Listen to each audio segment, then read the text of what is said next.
falar com vocês nesta oportunidade é dizer acerca de que podemos mirar e que ações podemos ter em las fincas lecheiras, não? Para como podemos mirar a vaca e realmente tomar decisões que puedan melhorar a vida desta vaca, a produção de leite, o mantenimento desta vaca em el hato por mais tempo, que é algo muito importante hoje, e evitar ou antecipar a ocorrência de enfermidades, não? Então, quando falamos dessas características, começamos a falar de dos períodos mais importantes para o ganado, e principalmente ganado de média e alta produção, que é o período de transição.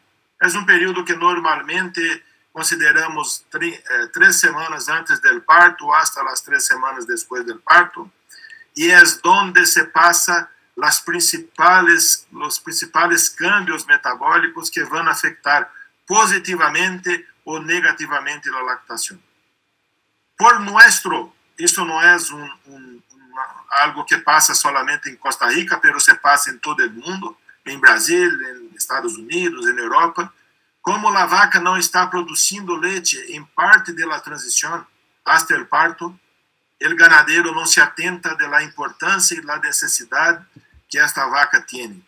Então, neste período, temos as enfermedades que são mais comuns en el hato, que é a hipocalcemia, que às vezes a gente pensa a hipocalcemia é quando a vaca depois do parto vem a cair, e aí eu aplico cálcio injetável e a vaca levanta e está tudo bem. Pero não. O que passa com a hipocalcemia, o problema da hipocalcemia é quando a vaca não cai. É quando a vaca tem o que chamamos a hipocalcemia subclínica. Pero é uma vaca que vai ter enfermedades como metrites, que vai afetar a reprodução. Enfermedades como a retenção de placenta, que vai afetar a produção de leite, que vai afetar a reprodução e hasta o futuro da vaca. É importante considerar que, no período de transição, o sistema imunológico da vaca não trabalha bem. A vaca está sensível. Então, há esta foto, esta figura, que ilustra muito bem como está a vaca. Estas vaquitas em uma cajita de huevos mostra claramente como está a vaca no período de transição. Sensível, frágil. Uma vaca que é acometida por uma enfermidade no período de transição tem mais chances de desecho ou de morte do que uma vaca a los 100 dias ou a los 150 dias de lactância, por exemplo. Então, nesta fase, há que cuidar. E a vaca, neste ponto, como falei, na cajita de huevos, está em aquilo que nós chamamos de balanço nutricional negativo. Como é isso? Ou seja, por la condição da vaca, mesmo em los buenos ratos, mesmo com a gente muito profissional, mesmo com os melhores nutricionistas de Dos Pinos, esta vaca, de 3 semanas antes do parto hasta as 3 semanas depois do parto, vai a ter o balanço nutricional negativo. Ou seja, o que esta vaca come não é suficiente para atender suas necessidades. Então, vai mobilizar suas reservas corporais. Vai mobilizar a reserva de grasa que tinha e também a de proteína, que são os músculos, que estão em los músculos, não? Então, antigamente nós falávamos balanço energético, não, é balanço nutricional. Já falamos que o sistema imunológico não funciona. E, además, há transtorno do metabolismo de cálcio, porque a vaca necessita de muito cálcio depois do parto e às vezes não o tem e genera a hipocalcemia subclínica. E a hipocalcemia, senhores e senhoras, é chamada como a enfermidade portón, ou seja, é a porta de entrada para outras enfermidades em la vaca. Então, todo o cuidado, toda a inversão que se pode fazer para a qualidade de comida, para buenas instalações, para buenas coberturas, é importante fazer. Se você invertir em sua vaca em pré-parto, é um retorno econômico muito grande. E aqui um ponto interessante, como podemos, que ferramentas teremos para evitar a hipocalcemia. Temos uma ferramenta muito sencilla que são as dietas aniônicas, que estão disponíveis em Dos Pinos, que estão disponíveis por DSM, que estão disponíveis a todo modo. Essas dietas que empezamos 3 semanas hasta um mês antes do parto, promovem a mobilização de cálcio sem a vaca necessitar e evita a hipocalcemia subclínica. Pero, para chequear se esta dieta aniônica funciona bem, ainda mais em Costa Rica, onde há pasturas muito ricas em potássio, e não há veneno pior para a vaca em pré-parto quanto o potássio. O potássio afeta a saúde da vaca pré-parto. E como vamos saber se a dieta aniônica está funcionando bem e que pode evitar os transtornos da vaca? Isto, senhores, medição do pH urinário. Hacemos com um pHímetro, que é um aparelho que custa $50 no mercado, ou hasta menos. Cosechamos a urina da vaca quando está na maternidade, ponemos em um vasito e medimos o pH. E aqui se mostra claramente como se passa. Não? Se temos um pH ao redor de 6,8, como esta pantalla mostra, uma dieta aniônica, temos um aumento do cálcio circulante e também um incremento no cálcio excretado, porque a vaca não está utilizando. E por isso que temos que utilizar a dieta aniônica solamente por 30 dias antes do parto.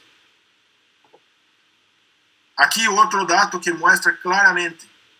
Se eu trabalho com a dieta aniônica, que é a última tabla do lado direito, mostra que tivemos um incremento na produção de leite, um pH urinário mais baixo e uma retenção de placenta, que é um transtorno terrível, também mais baixa. E como hacemos, não? Como hacemos para interpretar o pH urinário? Então, temos aqui vários cenários. O cenário principal, que é o primeiro, eu tive um problema com a pantalla, desculpe. O cenário número 1 é quando chega na finca e mide o pH e podem escrever.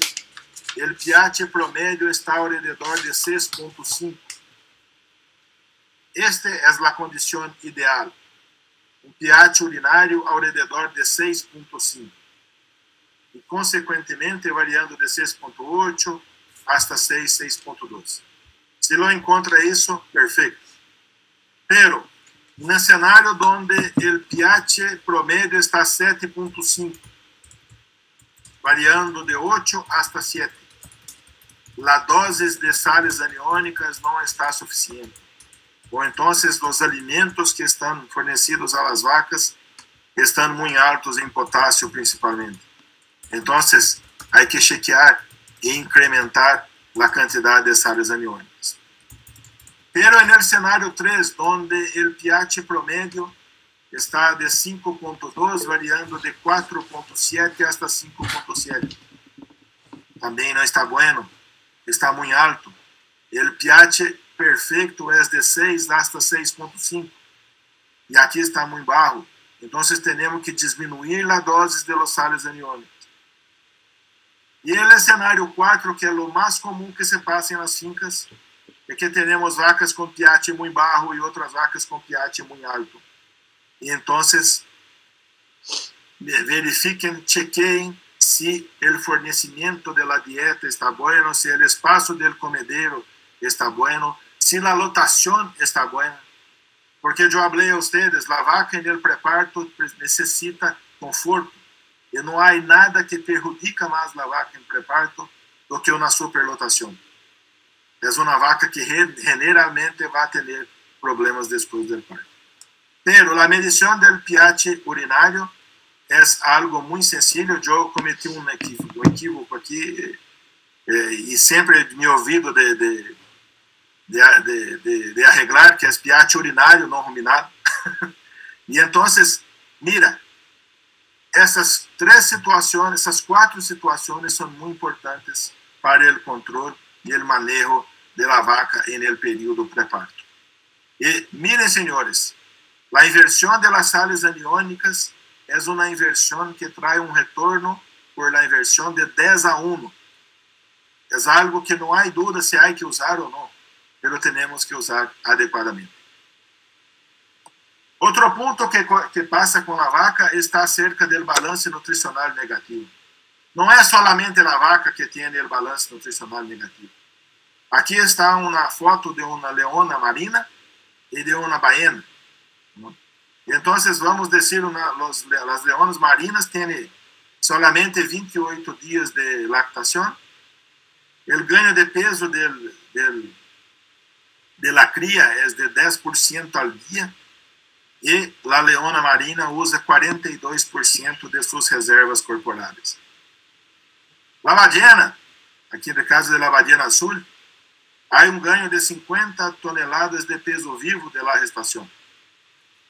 São 7 meses de lactação de la ballena, produzindo 90 quilos de leite com 40% de grasa. Você sabe que a vaca produz leite com 3,5% de grasa. Então, se vamos converter estes 90 quilos de leite com 40% de grasa, vamos a ter aí ao redor de 1.000 litros de leite por ballena. E a ballena produz esse leite quase que totalmente em ayuno, não come nada neste período. E se comparamos a ballena com uma vaca, uma ballena gasta 0,6% de suas reservas, de seu peso corporal, 0,6%. E a vaca de alta produção mobiliza 6,5% de seu peso durante o balanço nutricional negativo. Então, existe para mirar que a vaca é muito mais eficiente que a ballena, ¿no? E mobiliza muito mais, aunque os valores sejam distintos. E nesta fase, a vaca se passa problema com a cetose.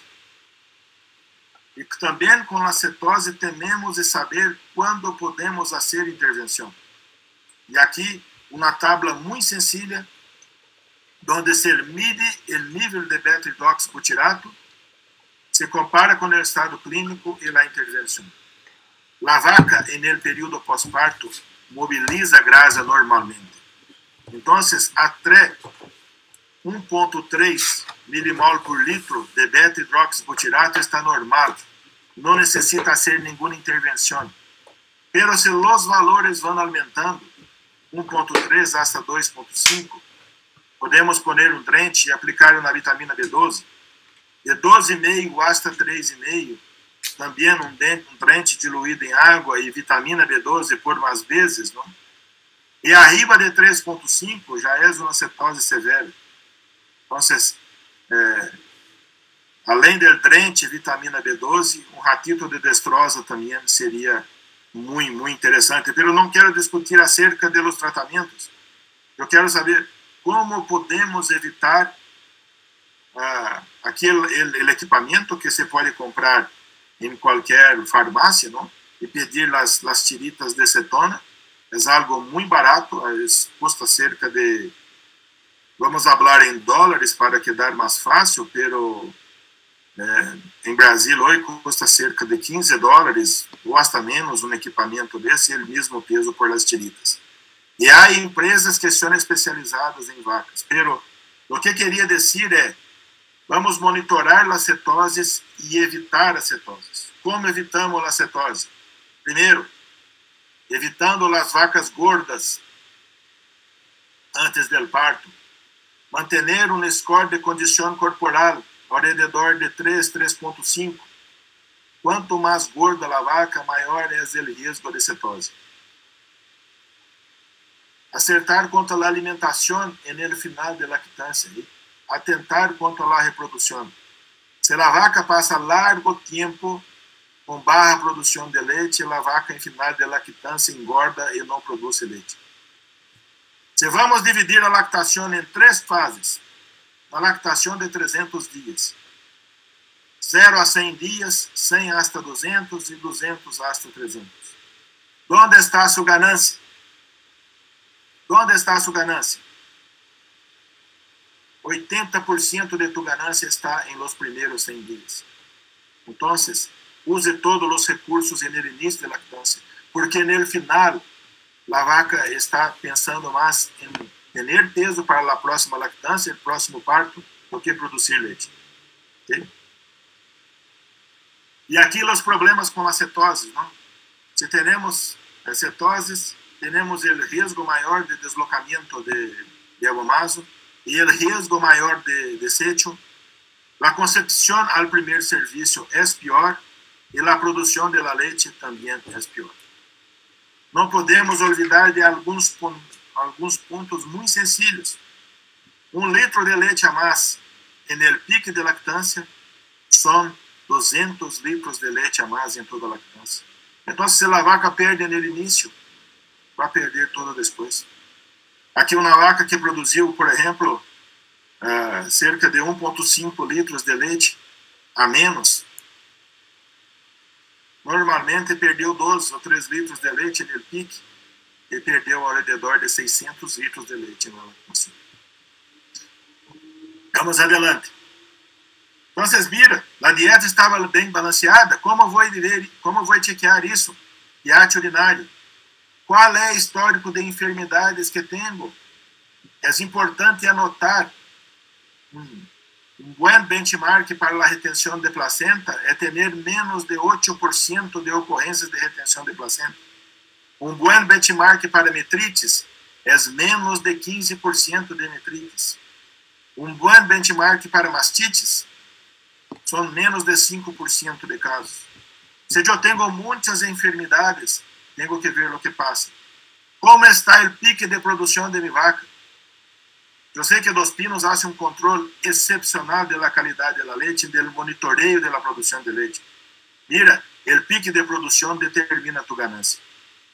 Qual é a condição corporal ao parto? A vaca está mais flaca ou mais gorda? O pH urinário está adequado? Eu mido o pH urinário, é um serviço muito sencillo e com muitos resultados.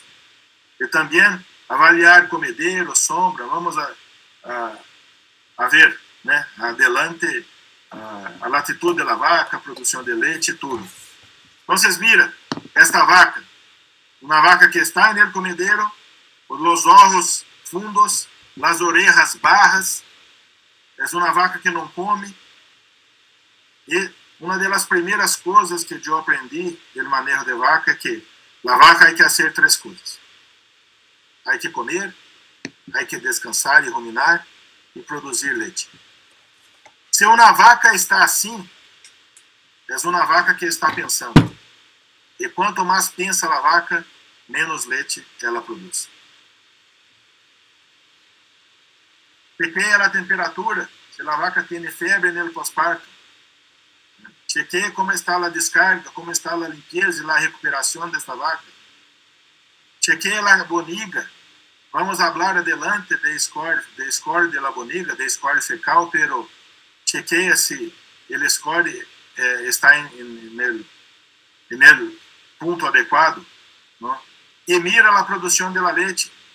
Nos primeiros dias, a vaca tem que aumentar naturalmente a produção de la leite. Se não aumenta, algo está passando. Quando falamos de alimentos, não? Algo que podemos mirar, falando de silagem, aunque a produção de silagem em Costa Rica seja muito limitada, pero hay que mirar o olor, o color, a uniformidade. Se há ou não granos, esse é um problema hoje, porque a gente não processa os granos de maíz, principalmente, e esses granos são perdidos em la boniga, e há uma perda econômica terrível com isso. A avaliação de matéria seca, a avaliação bromatológica e da mescla. Vamos adelante. Não? Hablando da textura da dieta, mira que a vaca há que comer, há que ter a efetividade da fibra para estimular o rumen. E estimular o rumen a produzir bicarbonato e manter um pH ruminal adequado. A estrutura, a textura da dieta é muito importante isso. Né?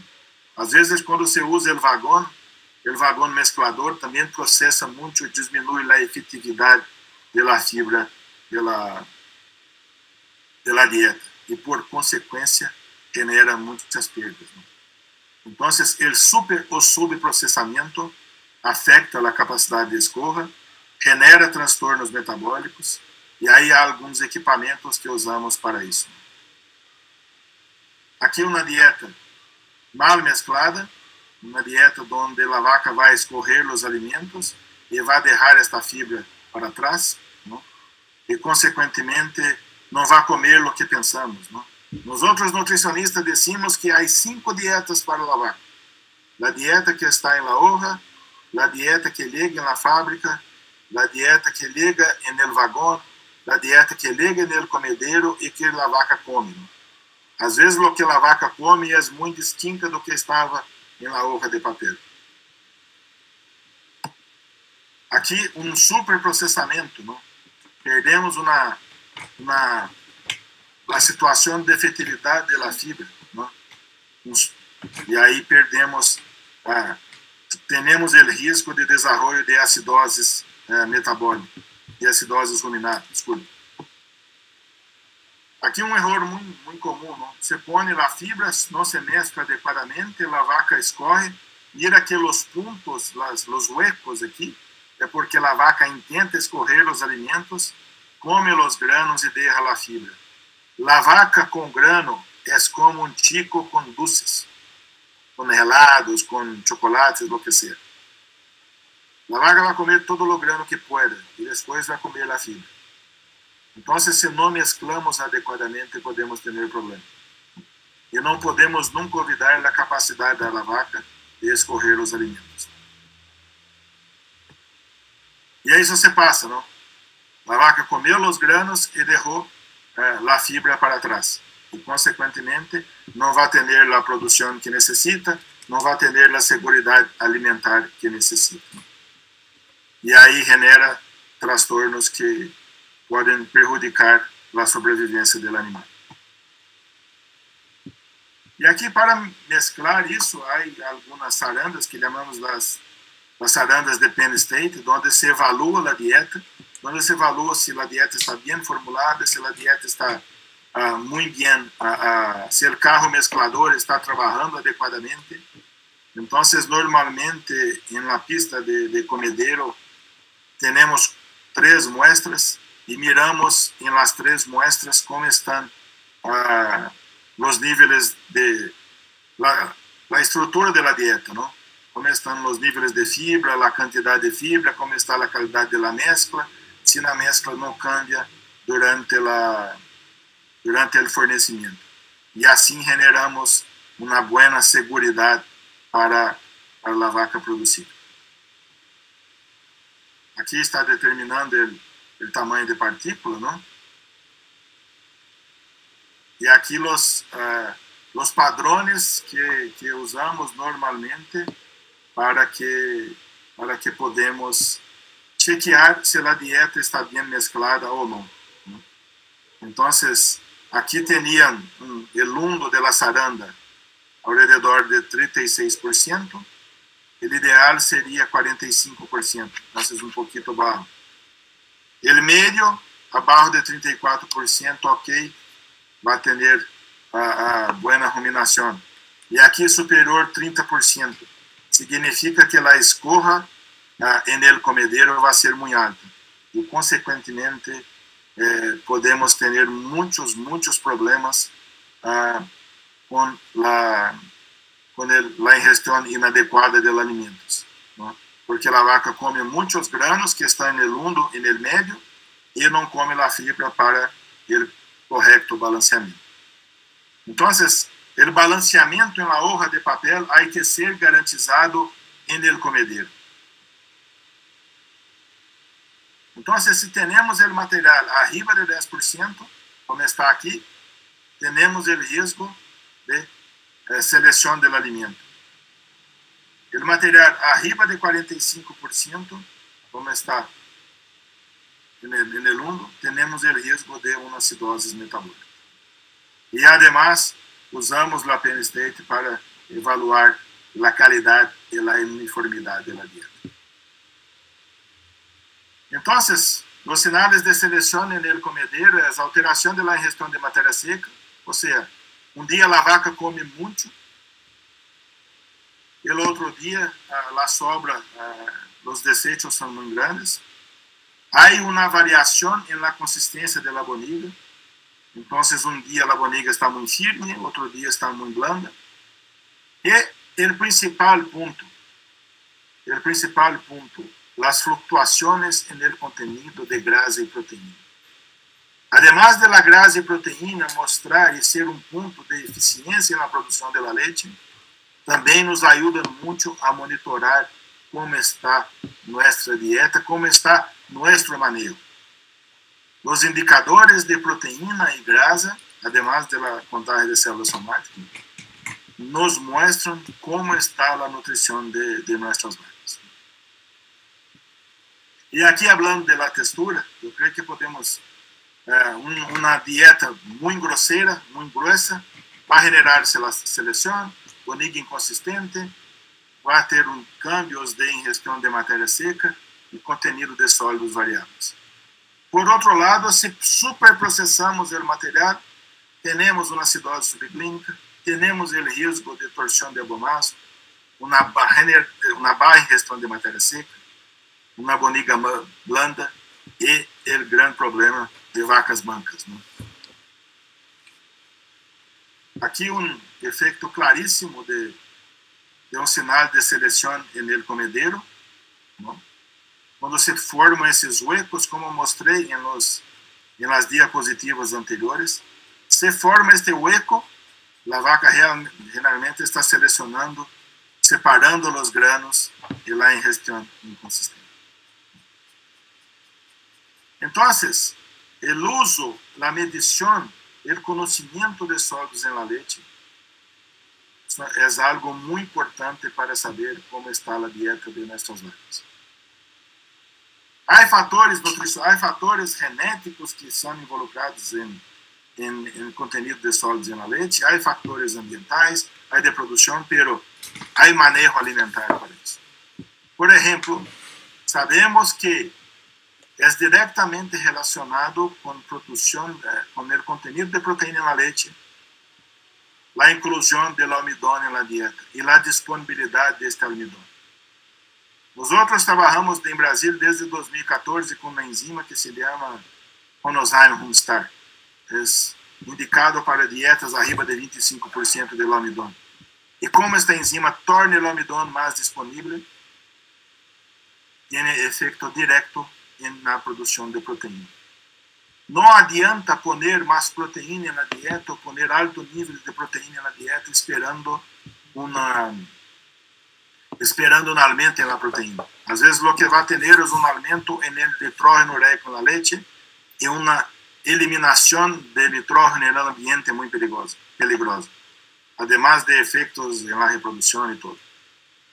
Outro ponto que ajuda muito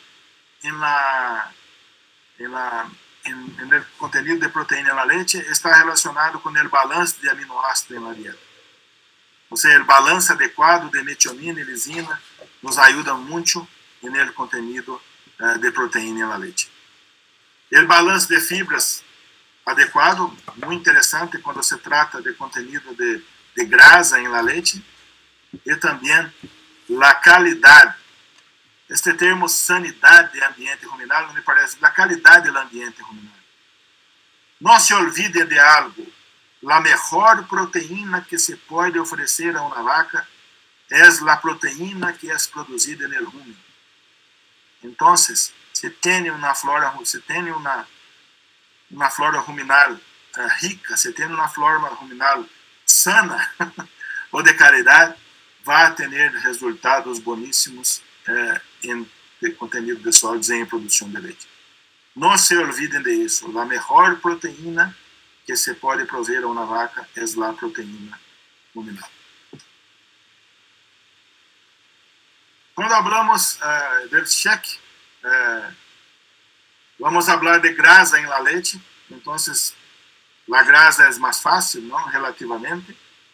Pero temos que ver o contenido de fibras em la dieta, que é o principal ponto de fibra digestible.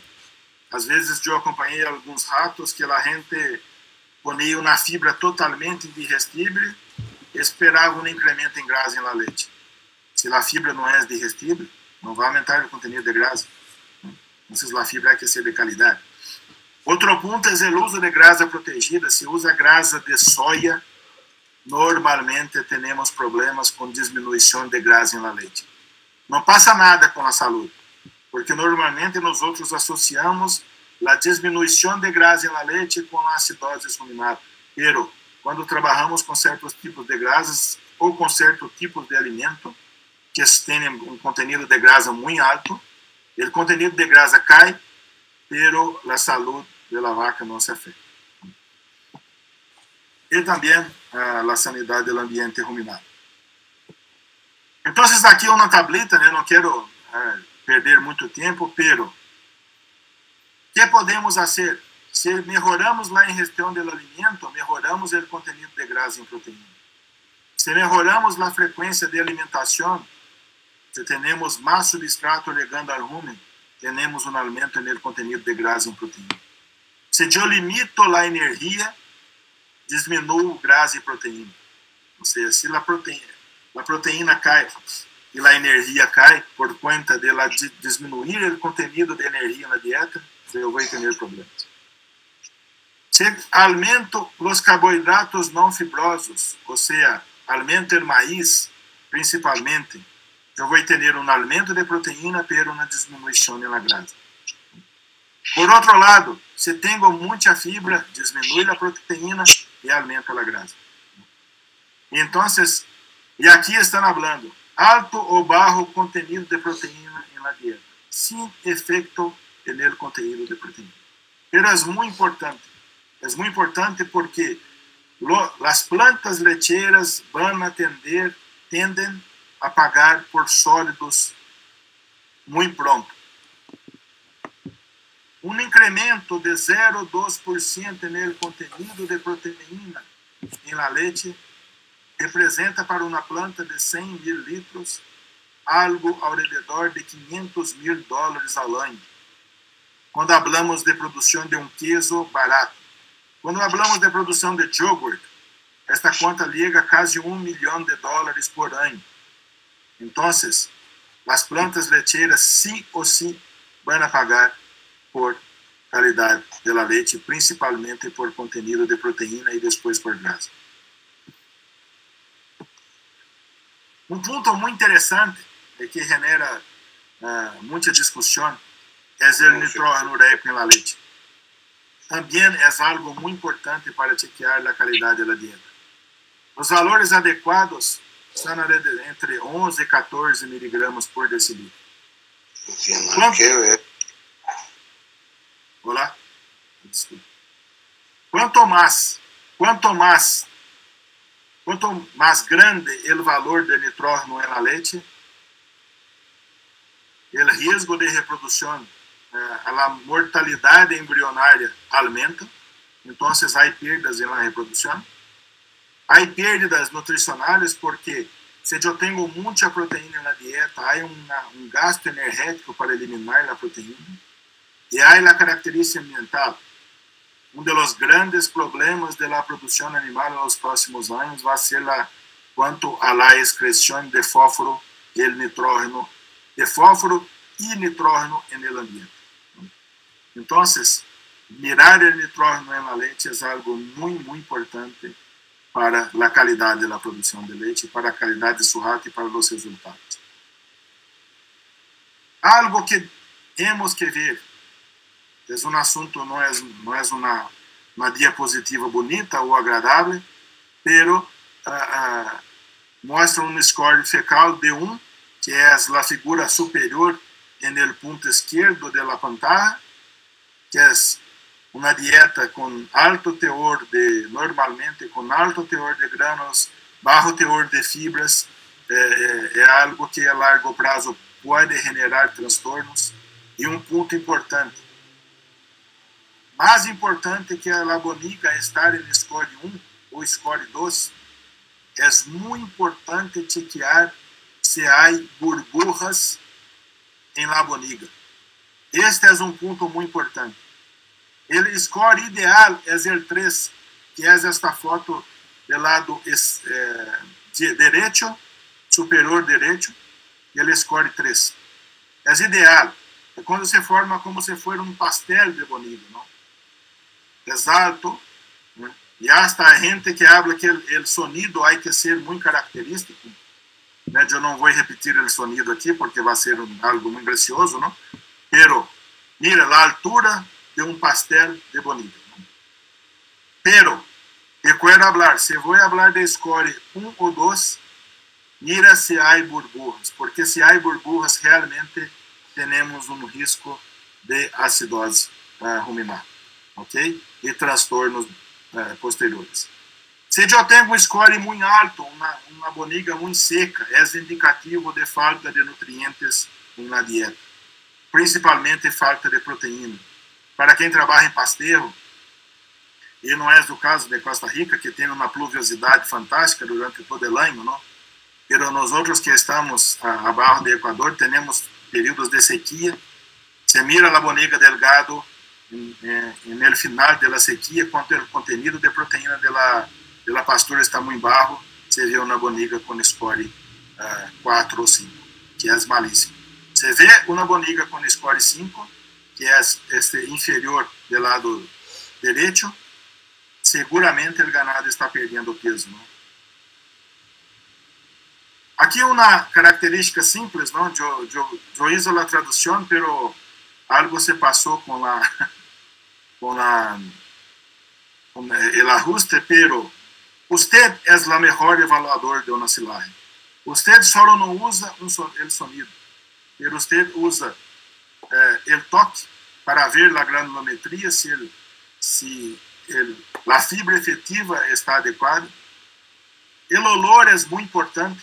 Uma silagem buena, uma silagem de maíz buena, não tem olor, porque uma silagem de maíz buena tem alto contenido de ácido lático, e ácido lático não tem olor.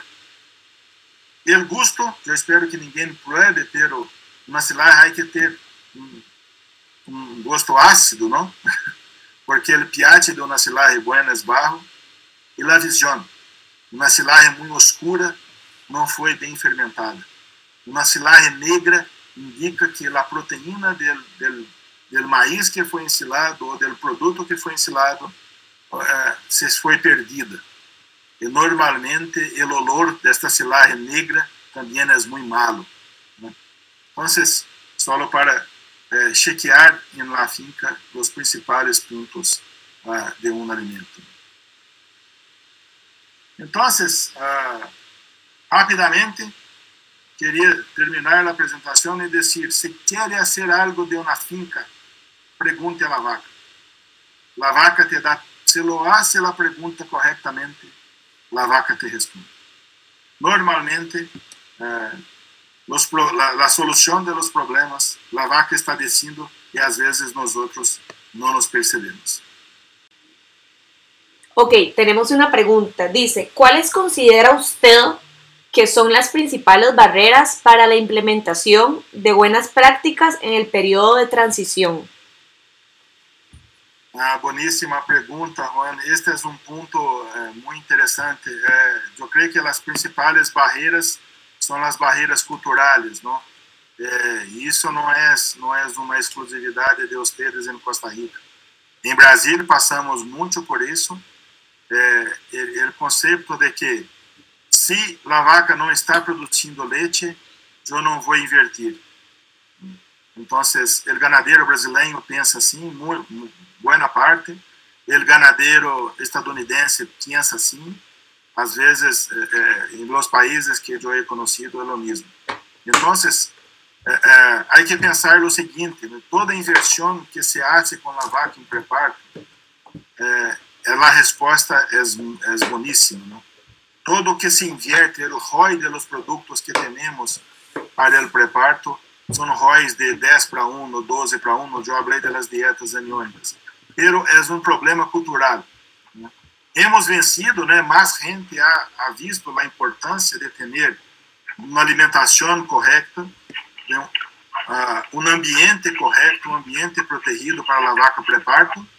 E agora hemos desafiado o ganadeiro para invertir em pós-parto, ¿no? O período de transição não são somente os 21 dias antes do parto, mas também os 21 dias depois. Então, esses pontos são muito importantes, mas a principal barreira é cultural. Um ponto importante é que eu he visto em muitas haciendas, não somente em Brasil, mas também em Chile, Uruguai e Argentina, a gente invertindo em instalações mais confortáveis, com toda a segurança de temperatura, com todo o conforto para evitar estresse térmico para a vaca em preparo.